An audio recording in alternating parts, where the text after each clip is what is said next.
Merci Ariel. Tu as raison, c'est fort. Au nom du Conseil presbytéral de l'Oratoire du Louvre, je voudrais vraiment te dire merci. Tu l'as dit, c'est un projet qui te tenait à cœur. C'était juste après le Covid. C'est Karen Tayeb, que tu as citée, qui organisait une visite de l'Oratoire du Louvre. Et nous étions tous les trois, rue de l'Oratoire. Les paroissiens connaissent la plaque Maison de vie qui est face à l'Oratoire, qui est apposée sur le mur crasseux de la rue de l'Oratoire. Et on regardait ce mur crasseux qu'on cherchait à ravaler. Et en le regardant quand même tous les trois, cette plaque, on s'est dit, il faudrait peut-être quand même raconter l'histoire de pourquoi l'Oratoire du Louvre est Maison de vie. Et je m'en souviendrai toute ma vie, tu m'as dit, on va créer des écoles. Et je me suis dit, encore un élu qui fait des promesses, mais que tu l'as fait, et vraiment je te remercie, vraiment du fond du cœur, ainsi que Karen Tayeb, et je crois que toute la paroisse de l'Oratoire du Louvre peut te remercier.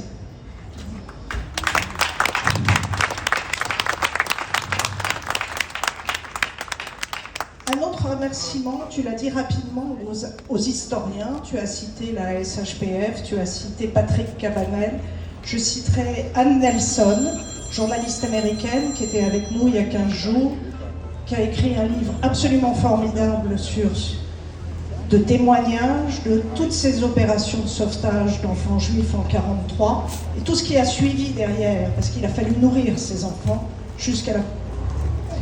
Je tiens également à remercier les associations, tu l'as fait, Claudie Bassi, qui nous a aidé à trouver notamment un enfant sauvé avec Sami Dassa, qui était venu. On avait Pilette aussi, l'enfant sauveur, fille de Suzanne Spack. Et ces associations font un boulot formidable.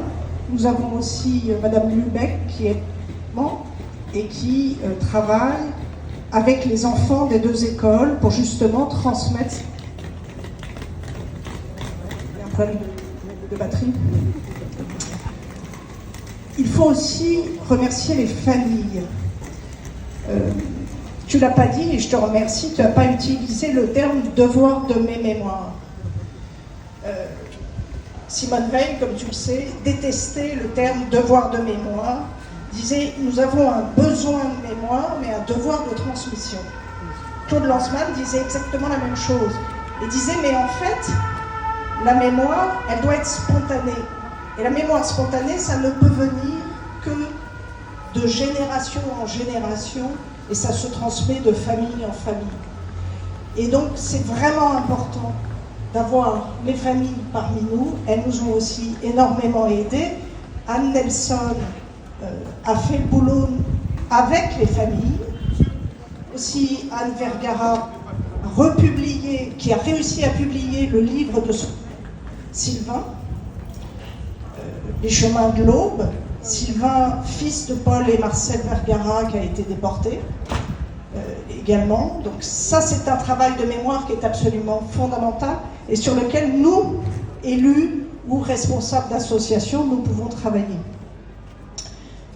C'est aussi qui m'a fait remarquer que Marcel était juste parmi les nations, mais n'était pas sur la plaque de la Clairière. Et donc c'est génial de créer une place Paul et Marcel Vergara, parce que justement, on avait tendance à oublier Marcel. Pour l'anecdote. Mais c'est quand même important, et je te remercie sincèrement, avec Karen, avec Laurence Patrice aussi, que tu as cité, de t'être souvenu de tous ces éléments. Dernier point, je voudrais remercier les pasteurs, parce que Simone Veil le disait, notre seul devoir, c'est d'enseigner et de transmettre. Alors, toi, tu avais plein de papiers qui sont envolés. Moi, je n'ai aucun. Mais quand même, j'en ai un, qui est une citation de Paul Vergara, qu'il a écrite dans le In Memoria qu'il a fait pour Marcel Guillemot. On va essayer de republier pour la semaine prochaine. Il disait en 1943, enfin, à propos de son action en 1943, il est des moments où des éditions atténuées de l'Évangile ne sauraient répondre aux besoins immédiats de ceux qui sont tombés entre les mains des brigands. Jouer de la flûte quand le clairon convie au combat n'est rien d'autre qu'une désertion. Nous avons répondu à l'appel du clairon et nous sommes entrés dans la lutte. Ça, c'est une citation du pasteur Vergara. Tu disais tout à l'heure que l'histoire bégaye. Alors, chez les protestants, Calvin disait que l'Église est une école. Alors, ceux qui enseignent et transmettent sont nos pasteurs. D'autres religions ont leurs pasteurs, ont leurs rabbins, ont leurs imams.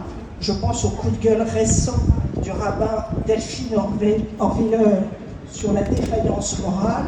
C'est important que ces pasteurs, imams ou rabbins, puissent parfois prendre la parole.